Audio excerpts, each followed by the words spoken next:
Hello guys, welcome to stats guru coaching institute. Friends, आज हम आपके लिए लेकर आए हैं एक और इम्पॉर्टेंट डिस्कशन का topic which is teachings of Mahatma Gandhi. ये एक ऐसा टॉपिक है जो आपके HPS एंड HPLI दोनों ही एग्जाम्स में पूछा जाता है, जिसके ऊपर जो क्वेश्चंस हैं वो फ्रेम किए जाते हैं। तो बिना टाइम वेस्ट किए हम स्टार्ट करते हैं हमारा आज का टॉपिक। लेकिन इस टॉपिक को शुरू करने से पहले मैं आपको थोड़ा सा एक ब्रीफ इंट्रोडक्शन देना चाहूँगी कि ये जो महात्मा गांधी जी की जो टीचिंग्स हैं, उनकी जो आइडियोलॉजी है या उनकी जो फिलॉसफी है, ये ये कहाँ कहाँ पर यूज़फुल रही है। तो जितने भी इंस्टीट्यूशंस हैं, ऐसे इंस्टीट्यूशंस जो बिलीव करते हैं जो बिलीव करते हैं लोगों की यूनिटी में, जो बिलीव करते हैं इस चीज़ पे कि सबको अपनी आवाज़ उठाने का हक है, सबको अपना पर्सपेक्टिव रखने का हक है, उस तरह के इंस्टीट्यूशंस को क्रिएट करने में, कहीं ना कहीं इंडिया में इस्टेब्लिश करने में, कहीं ना कहीं गांधी जी की जो आइडियोलॉजीज़ हैं ये बहुत ज़्यादा क्या हैं, यूज़फुल प्रूव हुई हैं। साथ के साथ गांधी जी का ऐसा मानना था कि डेमोक्रेसी जो है, डेमोक्रेसी एक इतना इम्पॉर्टेंट टूल है जो क्या करता है, weaker section of the society को एक प्लेटफॉर्म देता है अपनी बात को रखने का। यानी गांधी जी के अकॉर्डिंग जो डेमोक्रेसी है वो चांस देती है जो पुअर, जो गरीब लोग हैं या जो ऐसे लोग हैं जिनकी बात को सुना नहीं जाता, इग्नोर कर दिया जाता है या जिनकी आवाज़ को दबा दिया जाता है, उन लोगों के साथ साथ जो उन लोगों को अपनी बात को रखने का जो एक माध्यम है वो क्या है, डेमोक्रेसी है। तो इस तरह की जो इंस्टीट्यूशंस हैं, इनको इस्टेब्लिश करने के लिए गांधी जी की जो आइडियोलॉजीज़ हैं वो कहीं ना कहीं पे बहुत ज़्यादा हेल्पफुल प्रूव हुई हैं। साथ के साथ गांधी जी ने बहुत ज़्यादा एम्फेसिस दिया है पॉलिटिकल टॉलरेंस पे एंड रिलीजियस प्लुरलिज्म में।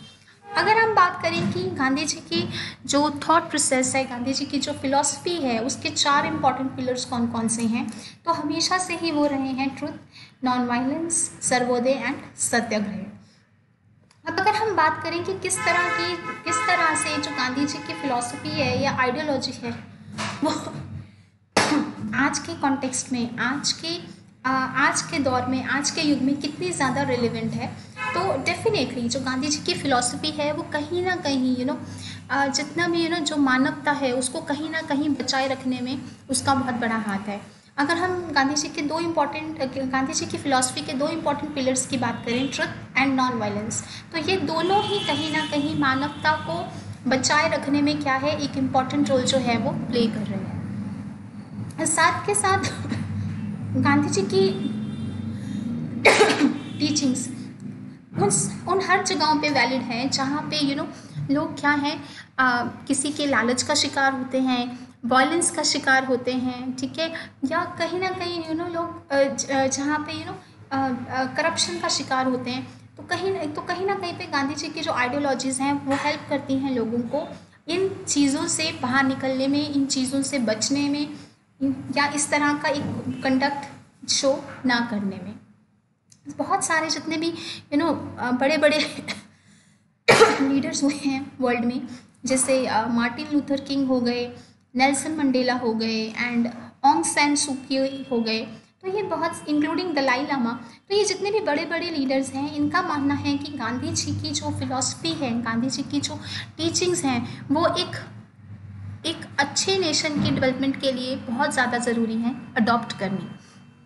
चलिए अब बात करते हैं मेजर गांधीयन आइडियोलॉजीज़ और टीचिंग्स। तो सबसे पहले गांधी जी की आइडियोलॉजी के जो 2 इम्पॉर्टेंट पिलर हैं, ट्रुथ एंड नॉन वायलेंस, इनके बारे में बात करेंगे। ट्रुथ जो है, गांधी जी के लिए ट्रुथ जो है वो एक अल्टीमेट रियलिटी है। यानी जब सच होता है तो उसके आगे कोई भी इल्यूजन, कोई भी झूठ टिक नहीं पाता है। तो गांधी जी का जो कहना था, या गांधी जी ऐसा बिलीव करते थे कि जो इंसान सच की राह पे चलता है उसकी लाइफ में शुरू में हो सकता है कि कुछ हर्डल्स हो, लेकिन बाद में ट्रुथ का रास्ते पे चलने से बाद में सब क्या होता है, अच्छा ही मिलता है। ये सच भी है। अगर आप झूठ बोलते हैं तो आप क्या करेंगे, एक झूठ बोलेंगे, फिर उस झूठ को छुपाने के लिए दूसरा झूठ बोलेंगे, और फिर इस तरह से क्या है, ये प्रोसेस चलता ही रहेगा। लेकिन जब अगर आप अपनी कोई गलती है उसको एक्सेप्ट कर लेते हैं और सच बता देते हैं, तो हो सकता है कि एक बार आपको एक बार आपको कुछ नेगेटिव कॉन्सिक्वेंसेस का सामना करना पड़े, लेकिन लेटर ऑन इतना बड़ा इतना बड़ा जो आपका लॉस जो होना था बाद में, वो कहीं ना कहीं होने से बच जाए। सो गांधी जी के लिए जो ट्रुथ है वो दो चीज़ों पे डिपेंड करता है कि ट्रुथ को फॉलो करने के लिए कुछ रूल्स एंड रेगुलेशंस जो है, मोरल लॉज एंड कोड्स हैं, उनका होना क्या है, ज़रूरी है। यानी ट्रुथ के लिए दो बेसिक आधारभूत शिलाएँ हैं, moral laws and code. Second जो आइडियोलॉजी है गांधी जी की, वो है non violence. Gandhi ji strongly believe करते थे नॉन वायलेंस पे। यानी जब भी हम नॉन वायलेंस की बात करते हैं, हम बात करते हैं पीस की और बात करते हैं लव की। तो गांधी जी का ऐसा कहना था कि सब लोग मिलकर रहो, भाईचारे से रहो, एक दूसरे से प्यार करो, किसी से झगड़ा मत करो, लड़ाई मत करो, ठीक है, जितना हो सके हिंसा से बचो, क्योंकि किस लड़ाई में, झगड़े में, इन चीज़ों में कुछ भी नहीं रखा है। आप किसी को किसी से लड़ाई झगड़ा करके किसी को कभी भी अपना फ्रेंड नहीं बना सकते, ठीक है। अगर आप किसी के साथ में अच्छे से रहोगे, प्यार से बात करोगे, तो हो सकता है कि एक फ्रेंड से आपके बहुत सारे फ्रेंड्स बन जाए। So according to Gandhi ji जो नॉन वायलेंस है ये क्या है, ये बड़े बड़े नेशंस को विन करने में क्या है, बहुत ज़्यादा कामयाब एक स्ट्रैटेजी है। उसके बाद अगर हम बात करें गांधी जी की थर्ड पिलर की, थर्ड आइडियोलॉजी की, दैट इज़ सत्याग्रह। सत्याग्रह एक तरह से गांधी जी का एक नॉन वायलेंट एक्शन है, ठीक है, एक नॉन वायलेंट एक्शन है, जो एक नॉन वायलेंट मतलब एक्शन का मतलब हुआ कि नॉन वायलेंट मेथड है किसी भी इनजस्टिस, किसी भी ऑपरेशन या फिर किसी भी एक्सप्लॉयटेशन के अगेंस्ट लड़ने का। यानी अगर आपके साथ इनजस्टिस हो रहा है, आपको कोई हरास कर रहा है या आपके राइट्स को कोई एक्सप्लॉइट कर रहा है, तो आप क्या है, जस्टिस का डिमांड कीजिए। गांधी जी कहते हैं आप जस्टिस का डिमांड कीजिए, ठीक है, आप उसके अगेंस्ट खड़े होइए, स्टैंड लीजिए, लेकिन बिल्कुल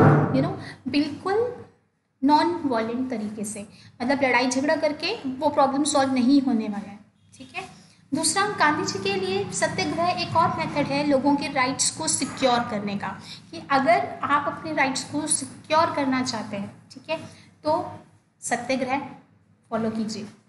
और ये सत्याग्रह जो है ना, इसका जो इसका ओरिजिन है, ये सिर्फ गांधी जी के टाइम पे नहीं हुआ है, ये एक ऐसी टर्म गांधी जी के टाइम पे नहीं आई है।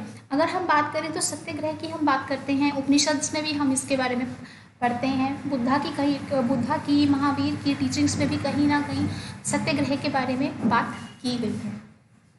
नेक्स्ट पिलर है गांधी जी की टीचिंग्स का सर्वोदय। सर्वोदय की जब भी बात की जाती है तो सर्वोदय का मतलब होता है यूनिवर्सल अपलिफ्टमेंट। यानी अगर उद्धार हो तो सबका उद्धार हो, अगर देश प्रगति की राह पर हो तो देश में जितने भी लोग हैं, चाहे वो अपर सेक्शन ऑफ द सोसाइटी हो, चाहे weaker section of the society हो, सब लोग क्या है, सब लोगों की क्या हो, सब लोगों का उद्धार हो, यानी सब लोगों को क्या हो, बेनिफिट हो। ऐसा ना हो कि कुछ लोग आगे बढ़ जाएं और कुछ लोग क्या है, पीछे रह जाएं। तो गांधी जी ने अपनी आइडियोलॉजी में बहुत ज़्यादा स्ट्रेट फॉरवर्ड थे, बहुत ज़्यादा उनकी ये क्लियर परसेप्शन थी कि अगर उद्धार होना चाहिए तो पूरे देश का होना चाहिए, ठीक है, ये नहीं कि कुछ चीज़ें अच्छी हो गई हैं और कुछ चीज़ों में आप बिल्कुल ज़ीरो। उसके बाद बात करते हैं नेक्स्ट आइडियोलॉजी की, दैट इज़ स्वराज। स्वराज की जब भी हम बात करेंगे, स्वराज का मतलब होता है सेल्फ रूल। लेकिन अगर यहाँ पे इसको थोड़ा सा गांधी जी की तरीके से सोचें, या गांधी जी ने जिस तरह से स्वराज को एक्सप्लेन किया है, अगर हम उसके बारे में बात करें, तो गांधी जी का ये जो स्वराज वर्ड है, ये सिर्फ ब्रिटिश इंडिया तक ही लिमिटेड नहीं है। गांधी जी के अकॉर्डिंग स्वराज का मतलब है self rule on your own body. जितने भी आपके मन के जितने भी आपके एनिमीज़ हैं, ठीक है, जितने भी आपके एनिमीज़ हैं, जैसे हम बोलते हैं ना कि काम, क्रोध, मोह, लोभ, ये सब क्या है, हमारे एनिमीज़ हैं। तो इन सब एनिमीज़ से फ्री हो जाना, साल्वेशन पा लेना, ठीक है, मोक्ष पा लेना, ये क्या है, ये स्वराज है। तो गांधी जी का जो ये कॉन्सेप्ट है Swaraj, that is not limited to only for this British India dominion status और स्वराज, नो। इसका मतलब सीधा है कि आपका अपनी बॉडी पे क्या है, कंप्लीट कंप्लीट रूल होना चाहिए। ऐसा नहीं कि आपका मन कुछ कह रहा है और आपकी बॉडी जो है आपके मन के अकॉर्डिंग वर्क कर रही है, ठीक है। तो this is what Gandhi ji के थॉट प्रोसेस से स्वराज। उसके बाद नेक्स्ट है ट्रस्टीशिप। गांधी जी बहुत स्ट्रांगली बिलीव करते हैं इस फिलॉसफी में, which is a socio economic philosophy. Trusteeship से कहने का मतलब ये है कि गांधी जी का ऐसा मानना था कि जितने भी वेल्दी पीपल हैं सोसाइटी के, जितने भी रिच क्लास लोग हैं सोसाइटी के, वो जितने भी गरीब सताए हुए लोग हैं, या जिनके हक मार लिए जाते हैं, या जिन्हें अपनी बात कहने का मौका नहीं मिलता, उन सबके क्या है, ट्रस्टीज़ हैं। यानी वेल्दी पीपल के पास ये एक राइट है कि वो गरीब लोगों की जो चीख पुकार है, उनकी जो प्रॉब्लम्स हैं, उनको क्या कर सके, सुन सके। तो कहीं ना कहीं ये एक रिलेशन जो है वो ट्रस्ट का है। जो गरीब लोग हैं, जो सताए हुए लोग हैं, वो किस पे ट्रस्ट कर सकते हैं, वो ट्रस्ट कर सकते हैं उन higher section of the society पे कि उनकी बात को क्या है, सुना जाएगा। तो जितने भी ये वेल्दी लोग हैं, उनको ये ट्रस्ट जो है वो मेंटेन करके रखना चाहिए। सिमिलरली अगर मैं बात करूँ गवर्नमेंट की, तो ये गवर्नमेंट को भी क्या है, अगर जनता भी सरकार पे विश्वास करती है, तो सरकार को भी क्या करना चाहिए, उनके विश्वास को और बढ़ाना चाहिए। तो इस तरह का जो ये प्रिंसिपल है ये जो आइडियोलॉजी है, ये जो फिलॉसफी है, ये गांधी जी के कहीं ना कहीं थॉट प्रोसेस में क्या करती है, रिफ्लेक्ट करती है। तो ये भी कहीं ना कहीं पर एक बहुत इंपॉर्टेंट टीचिंग है गांधी जी की। उसके बाद हम बात करते हैं स्वदेशी। स्वदेशी की जब भी बात करते हैं, हमें बाइकॉट मूवमेंट याद आ जाता है, एंटी पार्टीशन मूवमेंट याद आ जाता है, बिल्कुल। क्योंकि स्वदेशी जो है ये एक ऐसा वर्ड है जो संस्कृत से लिया गया है, एंड स्व दो वर्ड से मिलकर बनता है, विच इज़ कॉल्ड स्व मीन्स सेल्फ, ओन देश, तो यानी अपना देश, ठीक है, मीन्स वंस ओन कंट्री। तो जब भी गांधी जी ने स्वदेशी की बात की है, तो गांधी जी का जो ये थॉट है, यही कहीं ना कहीं इनके कंस्ट्रक्टिव प्रोग्राम का एक हिस्सा भी बना है। यानी अगर हम बात करें स्वदेशी की, तो स्वदेशी का मतलब है कि जो आपकी कंट्री में बन रहा है, ठीक है, या आप अपनी कंट्री में जो प्रोड्यूस कर रहे हो, ठीक है, वो सबसे अच्छा है।